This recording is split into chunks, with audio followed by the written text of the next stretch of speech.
Då ska vi då prata om mellankrigstiden, som är en period mellan 1918 till 1939. Alltså mellan första och andra världskriget. Så vad är det som händer mellan krigen? Vad är det som gör att det blir fred och sen drygt 20 år senare så blir det krig igen? Allt det ska vi försöka täcka i den här genomgången. Vi ska göra lite nedslag i lite olika länder. Och jag tänkte att vi börjar med USA. För mellankrigstiden, i alla fall till en början i USA, 20-talet kallas för det glada 20-talet. Industrin gick svinbra. Alla hade jobb. Jazzen spelades högt. Allt var himla mysigt. Alla hade jobb. Aktiemarknaden gick upp. Alla blir svinrika. Och det här bara fortsätter. Och det är himla god stämning helt enkelt. Och folk börjar liksom känna, men alla kan bli rika. Och folk börjar låna upp sig för att kunna köpa aktier. För att de går ju bara upp. Och det är helt enkelt en superbra tid i ekonomin. Och man tänker att nu är det fred för alltid. Nu kommer allt vara toppen. Och vi går en fantastisk tid till mötes.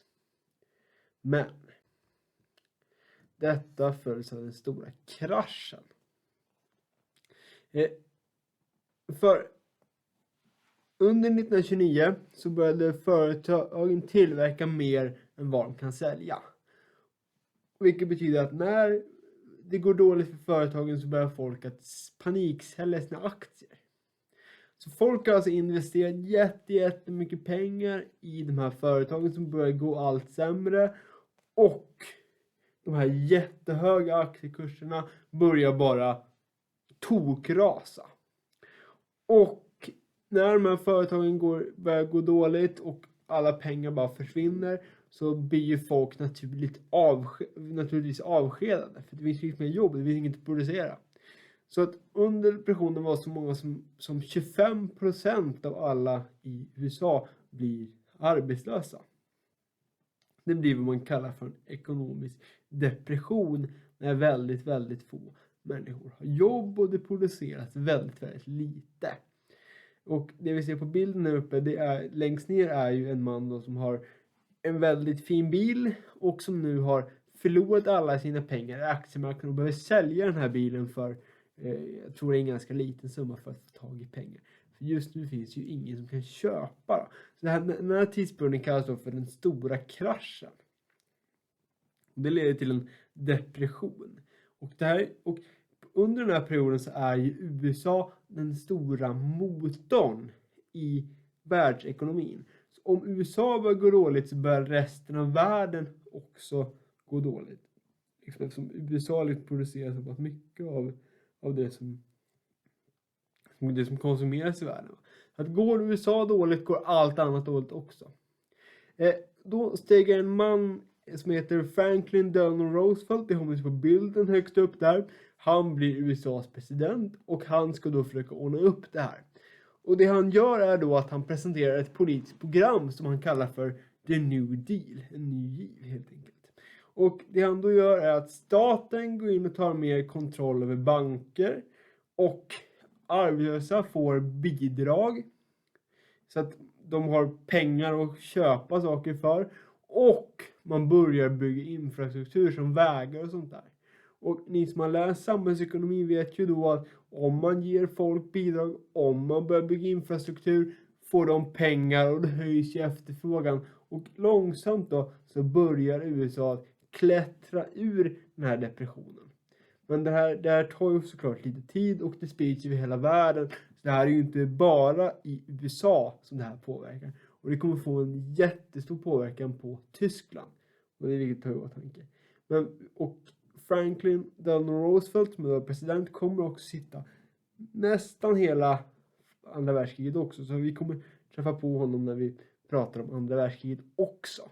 Men han är en väldigt viktig person nu innan det bryter ut. För det är han som då så att säga räddar upp den här depressionen som USA befinner sig i under mellankrigstiden.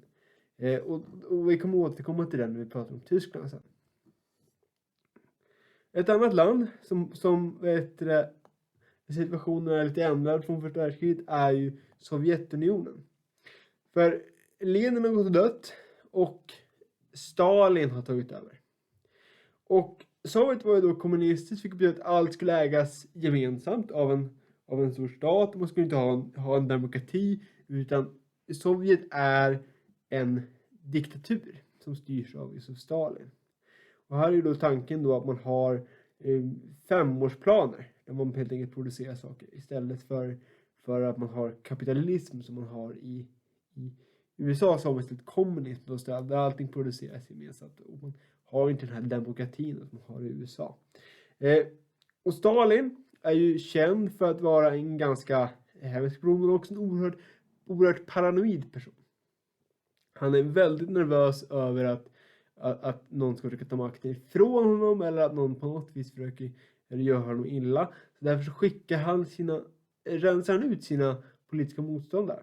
Det kan antingen vara att man mördar dem eller skickar dem till arbetsläger.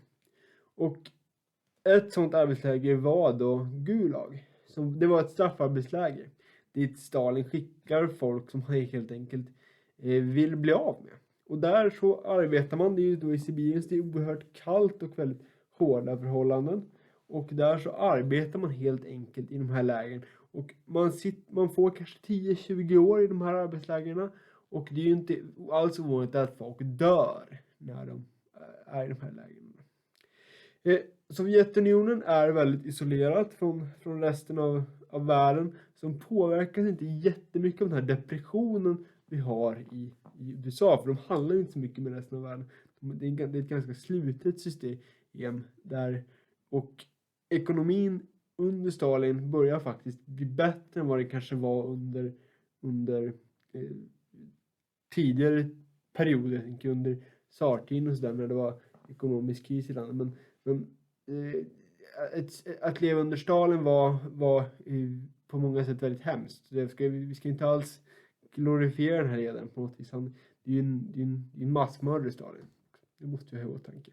Men landet byggs ändå upp och blir en farligare krigsmaskin än vad de kanske var under första världskriget. Något som också måste göra ett nedslag i är naturligtvis Tyskland. För Tyskland lider ju av konsekvenserna av Versaillesfreden. För Tyskland har ju tvungen att betala ett enormt skadestånd till segermakterna i första världskriget. Och för att tyskarna trodde ju de skulle behandlas bättre. Men det blev de inte, de får betala det här stora skadeståndet. Och de får inte ha så stor armé, de har med sin flotta och så vidare, va. Så det här påverkar ju självklart både kanske den tyska stoltheten, men också naturligtvis den tyska ekonomin som då är i katastrof. Och målet är ju ändå för både tyska och segermakterna att man ska ha en fungerande demokrati i Tyskland. Men att skapa en fungerande demokrati när landet är så här söndertrasat är kanske inte det smartaste. Det kommer ju inte fungera heller. Så att Versaillesfreden är ju en väldigt viktig orsak till att det andra världskriget kommer bryta ut. För i det här så föds vad man då kallar för dolkstötslegenden. För då börjar man då prata om att den tyska armén är ju oslagbar. Hur kunde vi förlora första världskriget? Och då börjar man då prata om att det här är en myt. Att den tyska armén har fått en dolk i ryggen av politiker och andra grupper som kommunister och judar och så vidare. Och det här är ju en myt och propaganda och så vidare. Dels kommer det från militärer under första världskriget som liksom inte vill kännas vid den här förlusten och som skyller ifrån sig på politiker. Så de vill liksom inte erkänna att de var med och förlorade det här. Och det används ju såklart också av nazisterna sen när de vill trycka till både judar och kommunister. Det här är en myt som odlas och uppmuntras av nazistpartiet.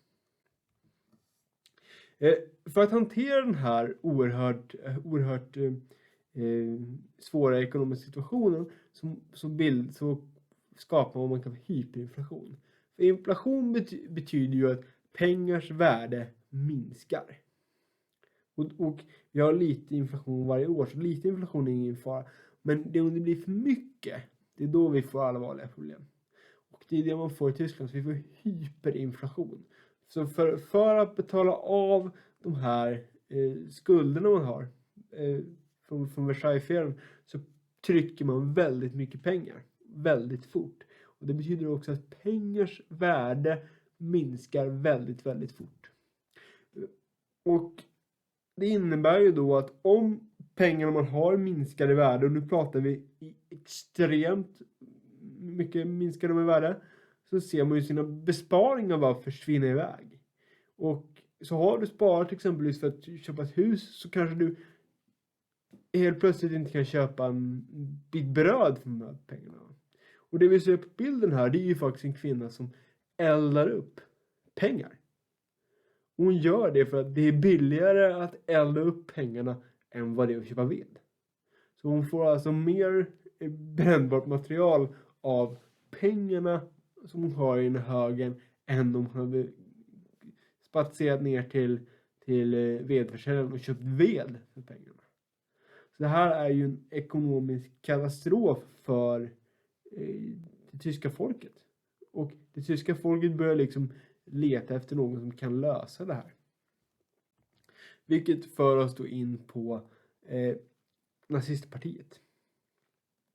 Nazistpartiet har som ideologi att mänsklighetens historia är en kamp på liv och död mellan olika raser.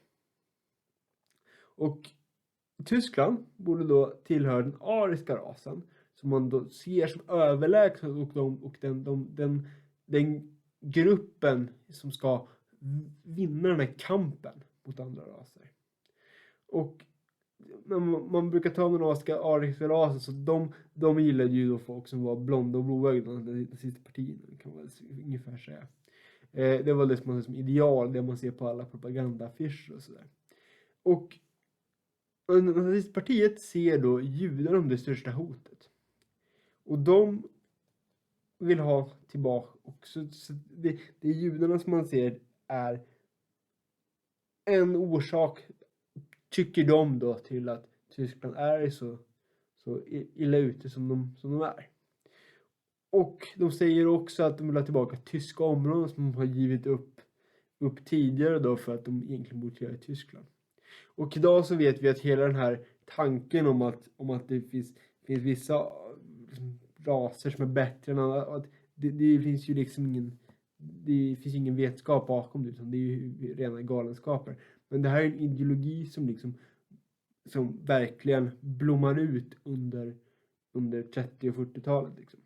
Och något som får inflytande och till slut tar makten i Tyskland.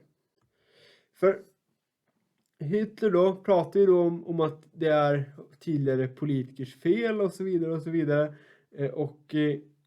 Och att han då kan lösa det här. Och det som händer då är att först de går till val, nazistpartiet. Och 1933 så blir faktiskt Hitler kansler, vilket man kan säga ungefär är som statsminister i Sverige. Och nu så börjar de helt enkelt att försöka begränsa så mycket av makten i andra partiers makt helt enkelt. Så de försöker ju helt enkelt ge sig själv så mycket makt det bara går. Till exempel så instiftar något som kallas habitationslagen, som då ger regeringen möjlighet att stifta lagar utan parlamentets godkännande. Så när Hitler hamnar i regering så kan han stifta lagar utan att resten av parlamentet, den tyska riksdagen, inte har så mycket att säga till om. Så det är liksom, och det är ofta så att det är ju riksdagen som då stiftar alla lagar, men Hitler lyckas liksom ta sig förbi det. Och man lyckas också förbjuda det kommunistiska partiet, som man anser då är nazistpartiets största fiender. Och man gör det genom att man har en riksdagsbrand, så det riksdagshuset brinner helt enkelt. Och då använde man då, och man vet inte riktigt vilka det var som brände ner eller eldade riksdagshuset. Det kan ju antingen vara så att det var kommunister, eller att det var det kan ju vara nazisterna själva som brände ner för att sen skyllde på kommunisterna. Men man använder de här då helt enkelt för att kunna ska bilda lagar som begränsade folks rättigheter, för man ansåg att det nu var ett nödläge och att nationen var i kris helt enkelt. Så man lyckas hela tiden centralisera makten till nazistpartiet. Och man hela tiden reducerar man riksdagens betydelse och inflytande i politiken. Så att långsamt så minskar folks rättigheter och den demokratiska processen försvinner helt enkelt. Mycket på grund av de här händelserna som händer. Och sen så anordnar också nazistpartiet partidagar i Nürnberg. Och där har man då parader för Hitler, för att militärparad då. Och mycket av det här är ju propaganda för att visa hur stark Hitler är och hur mycket inflytande och makt som Hitler har. Det här är ju en propaganda liksom. Så att nazistpartiet tar liksom mer och mer makt över den demokratiska processen i Tyskland innan kriget bryter ut.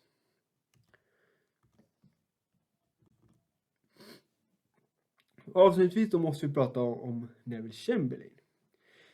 Chamberlain var en brittisk premiärminister. Och han vill då undvika krig med Tyskland. Det är hans mål. Liksom. Du får ju tänka på att Tyskland och hela Europa har ju genomlidit ett jättetufft krig, första världskriget. Och man vill ju inte ha det där helvetet igen. Va? Så därför så försöker man helt enkelt gå med på mycket av det Hitler säger för att undvika det här kriget. Det kallas för appeasement, den typen av politik. Eftergifter kan man också kalla det. Och då har vi nog ett känt avtal från 1938 som heter Münchenavtalet. Och det är helt enkelt när Chamberlain träffar Hitler och han tillåter då Hitler att ta Sudetlandet som är en del av Tjeckoslovakien mot löften om fred från Hitler. Så han säger okej, absolut, du får ta det här området om du lovar att inte ta något mer. Och sen signerar då Hitler ett papper som Chamberlain sen reser tillbaka till Storbritannien och håller ett tal. Han viftar med pappret och säger att herr Hitler har lovat att det ska bli peace in our time, fred i vår tid. Och som vi snart ska se så kommer 1 år senare så kommer det här peace in our time vara en ren och skär lögn. Men det kommer vi till vi ska prata om utbrottet av andra världskriget.